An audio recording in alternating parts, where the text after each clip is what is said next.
folks, today I am going to be teaching you how to take some cheap roller blinds like these and turn them into cute ones like these. So let's get started. Here are some of the supplies you're going to need. Initially I started using a T-square to square up the edges of my fabric, but I ended up moving on to a framing square later, as you will see. You're going to need fabric scissors to cut your fabric. You're going to need some fabric for your curtain. The size really just matters on how big your curtain is going to be, so that's going to vary from person to person. Also, I should make a note that depending on the fabric that you choose, you may need to wash and iron it before you start working on it, because some fabrics like cottons tend to shrink when they're exposed to water and heat. So if you have that situation, you're going to need to do that. In my case, I use polyester, so I don't need to do that. You're going to need a roller blind. It doesn't need to be expensive. I actually got some really cheap ones from the big box store for roughly $6. You're going to need a flexible tape measure. Generally, you can find those in the sewing department. This is for measuring your fabric. You will need a hot glue gun to attach your fabric to the roller blind. You'll need fabric pins to keep your fabric in place while you're working on it. You'll need thread that coordinates with the color of your fabric. You'll need a fabric marker. This is a special kind of marker that when you mark on fabric, it can wash off later easily. You'll need some universal roller blind brackets to hang your roller blinds, and later I'll explain what kind you want to get because that's kind of important. Here's a few more supplies you'll need. I mentioned that I switched to using a framing square instead of a T-square. I just did that because I felt like it ended up being a little more accurate. This one's optional, but you might find using a sewing ruler to be useful. It has like a little sliding bar that kind of stops, so it's helpful. It's really helpful for fine-tuning the measurement of your fabric, but it's not necessary. And lastly, you'll need some kind of like wide tape for part of the project. It doesn't have to be packing tape, but that's what I had on hand. And not shown in these photos, you'll also need a sewing machine and an iron and ironing board. Okay, let's get started. Okay, so the first thing you're going to want to do is you're going to install your brackets for your roller blind. Now I want to mention it's important probably to get these kind, not the really cheap little ones, because what I ran into was once I replaced the fabric on the blind and tried rolling all the way up, it would not roll all the way up because the bracket was too close to the wall, and like those were the cheap ones. So I bought these, and these come out a little further from the wall, so it allows for thicker material. So you're definitely going to want to get these if you're doing this. I mean, it kind of depends on what type of fabric you get. If you get like a thick one, you're definitely going to get these. Either way, I would just get them. They're better built, they're sturdier, and they're much easier to install anyway. So I'm going to go ahead and do that. Okay, so the next thing you want to do after you install your brackets is you want to follow the directions on your roller blinds. Follow the directions in the package on how to fit it to the size of your window, if you have to rip it or not. My windows are actually wide enough I didn't have to do that on these, so I just left them as is, but there should be instructions in the packaging on how to do that. And I went ahead and I hung it up on the brackets, and now I'll show you what I do next. So what you want to do is you want to take your roller blind and you want to pull it down all the way, and even a little bit further than you even need to, because you want to give yourself a little bit of wiggle room, you know, in case something doesn't go quite right. But anyway, you pull it down the full length. I probably wouldn't go like too far though, because you basically don't want the roller blind to be any thicker than it has to be, because then you could run into problems with it rolling all the way up. So just maybe a couple inches past covering the window, and that's good. And then you want to take a marker, and at the top where the roll just starts, you want to make a mark with a marker. So right there, and I'll do one on the other side as well, and right there. The reason for doing that is when I take this off the blinds and I transfer it, just in case it comes unrolled or rolls back up a little bit, I'll still know where to roll it back up to use it as a pattern piece, basically. So let's move on to the next step. Okay, moving on, you can see that I've taken the blind, rolled out to where my marks were, and I've laid it on my fabric. I still have to make some precise measurements, but here is basically what I'm going to do. So on this left side, the manufacturer of mini fabrics, they put this like white strip so that you know where the straight edge is. It's very helpful. It helps you square up your material, which is particularly important when you're making a curtain like I am, or a blind, because you want your blind to attach to the roller perfectly square, otherwise it's not going to roll up straight. So that's where we're going to be basing all of our measurements off of. Now I will end up actually cutting this off because I don't want this to be part of my seam or my hem, but for now it's actually a helpful part. What I actually am going to do is I'm going to give a 1.5 inch seam allowance on both this side and that side, and down here. Initially I tried doing 1.5 inches, but what I found is this this bar that I don't know if you know, we're actually going to be reusing this plastic piece that slides out. It just makes the bottom stiffer and easier to pull down. We're actually going to be putting that in our fabric at the bottom, so we need to make sure that when we sew this hem up, there's a pocket left that's wide enough to slide that into, and 1.5 inch just didn't seem to be quite big enough, because what we do is like we fold over 1/2 inch, and then I was doing another inch, but I actually left a tiny bit more just to make sure there was enough room for that, because before when I tried it, it was tight and I ended up snapping one of the rods, so you don't want to do that. And then at the top, let's see here, at the top I figured this roll is roughly 3.5 inches. I'm not exactly sure, it doesn't really matter, but that's what I decided it was. And from kind of where the roll meets the fabric down here, I measured up 3.5 inches, and that's where my top is going to be. So I'm gonna go ahead and measure everything and pin it in place, and I'll be back with you here in a minute. One thing I forgot to mention was some of the things we're gonna be using for that step.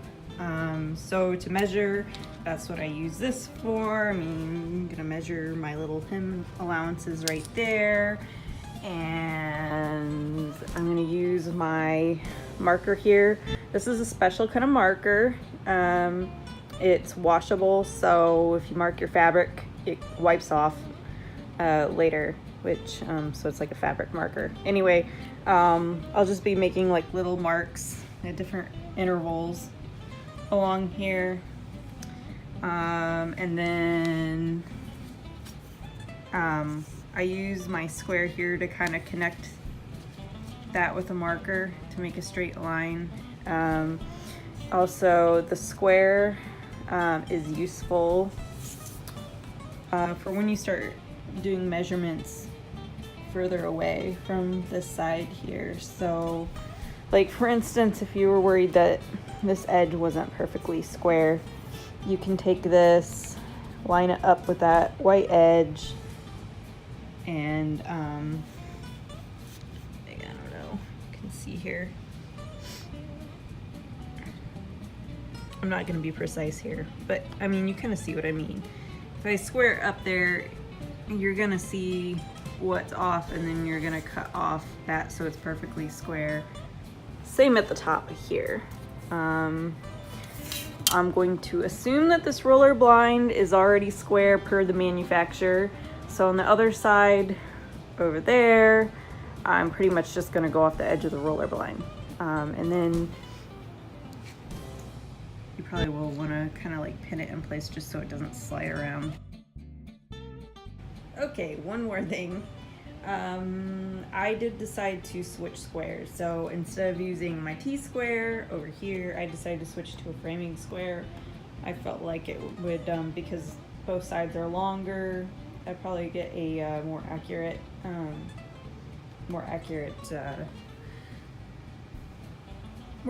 square that way. Okay, so you can see that I have my piece all cut out. It's still kind of pinned to the blind.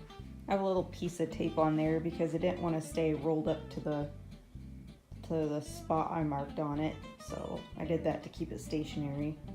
Got my 3.5 inches at the top there, my 1.5 on the sides, and the little bit more than 1.5. I don't know the exact measurement.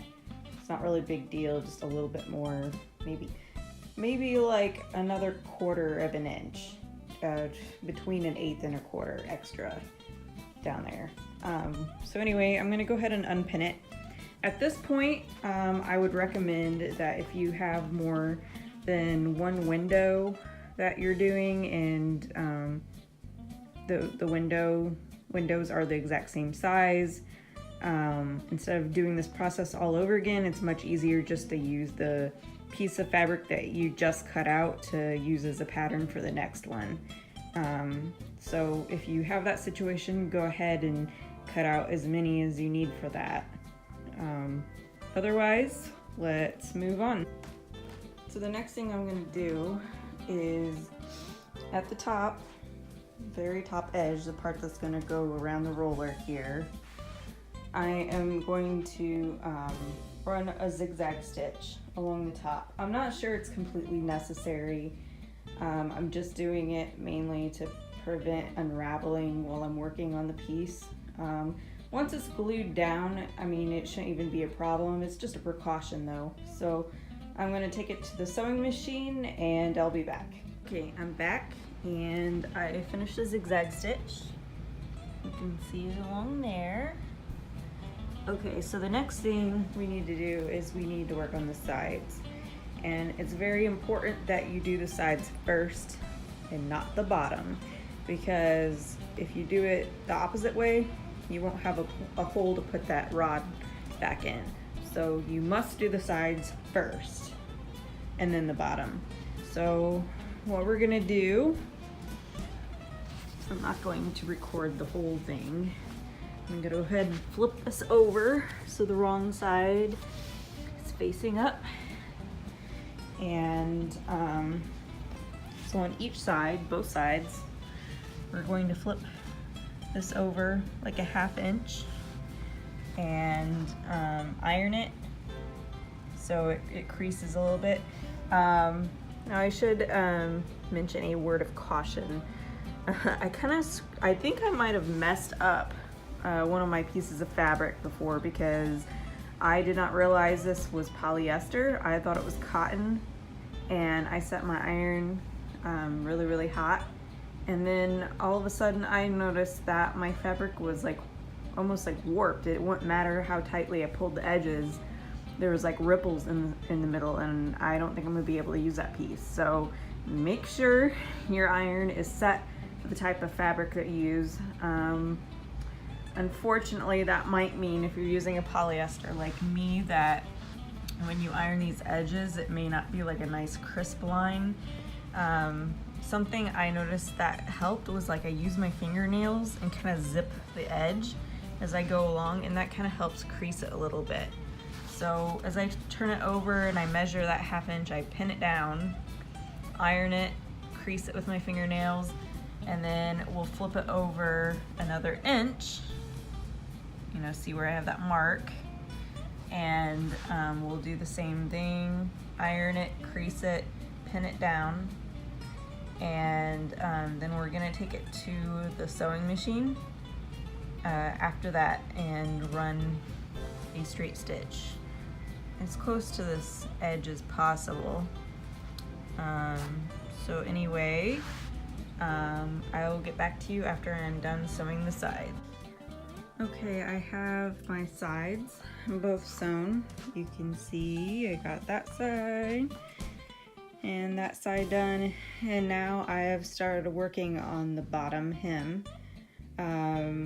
I've got the first half folded over 1/2 inch. I've got it pressed as good as I possibly can with the iron at the setting that it is, and I've got it pinned. And now I just need to fold it over again, and this time I'm doing just a little bit more than an inch. You can see my little ruler here. I have it set kind of like between 1 1/8 and 1 1/4.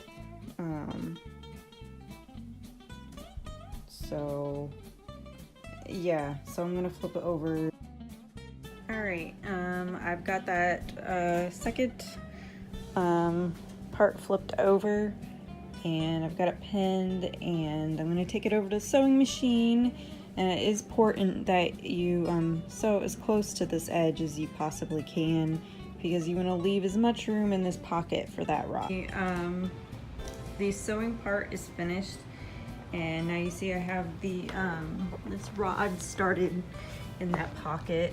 I'm just gonna go ahead, and can't really do this while I'm holding my phone.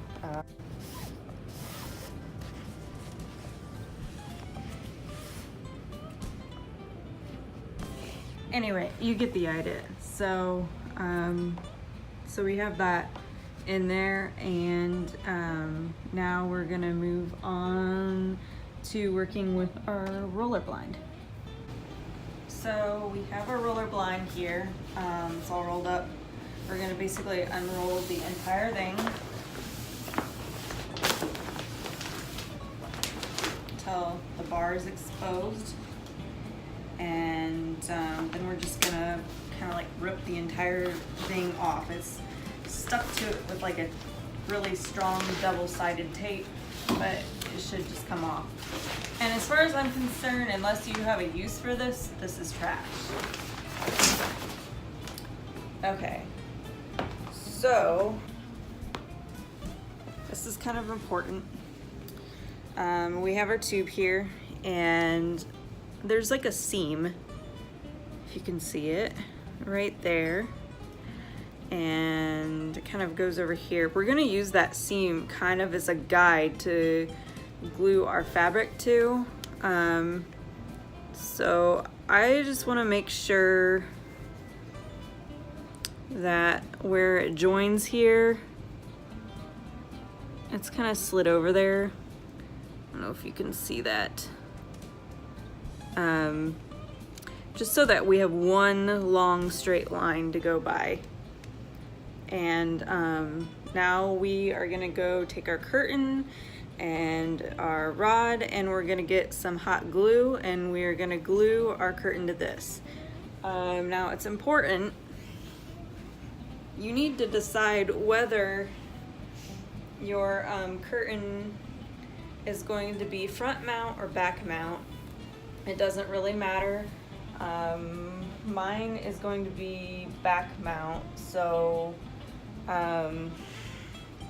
it depends on where this tab and this pin go. You might want to see which way you're hanging that on your brackets. Just make sure you're oriented on where this goes. And let's see here. So for me,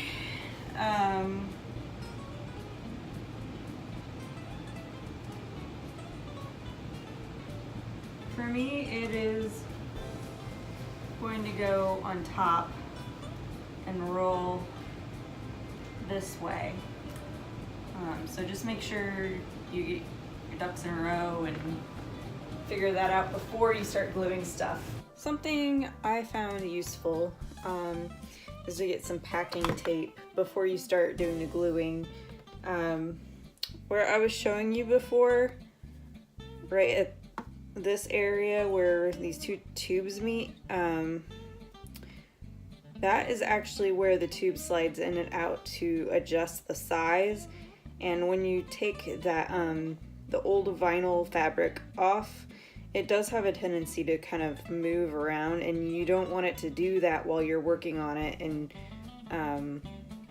unintentionally accidentally change the width, or you might get it up there and it might not fit in your brackets anymore. So make sure you have that dialed in, and then I'm gonna take some tape and tape that in place. Doesn't have to be a lot, just enough to keep it in place.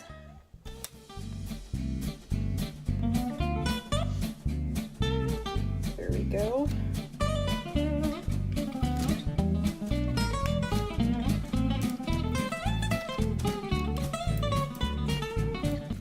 Just kind of tighten it there, and that should be good to go. It's holding it in place.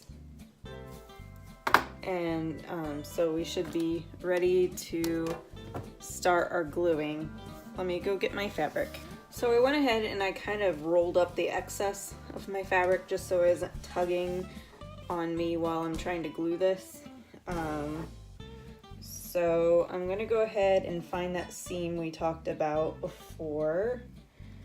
And I think I'm gonna start on this side, doesn't really matter. Line up the edges. Or at least center it as good as you can.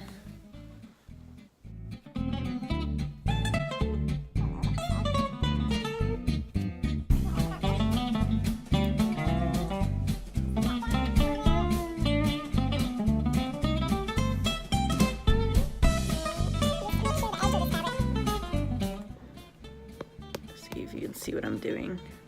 Make sure it lines up with that seam. This is where having your fabric perfectly square comes in really, really handy. So, got my hot glue gun over here. I'm gonna just do a little bit at a time so that I can work with it. Just a couple inches at a time. So, just like that.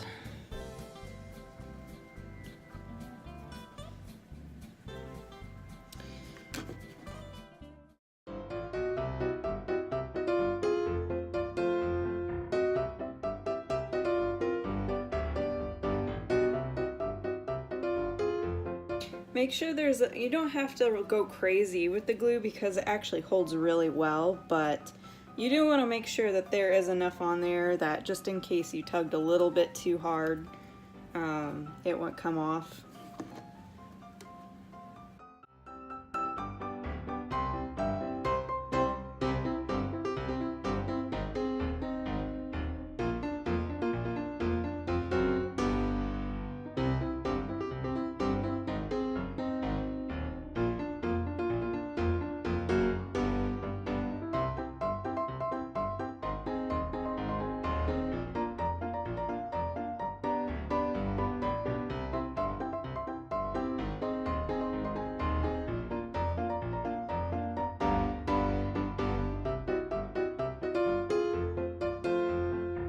Okay, and there you have it. It's completely glued on.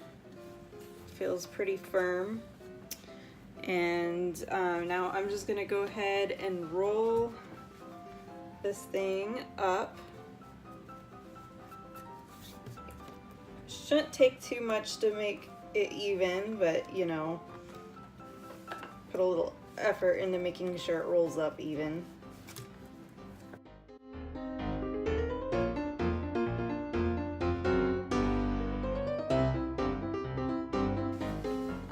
Let's go hang it and see how it looks. And there you have it. We transformed a plain cheap roller blind into something super cute and beautiful. And I'm going to be doing the rest like that as well. So I hope you enjoyed this video. Have a great day.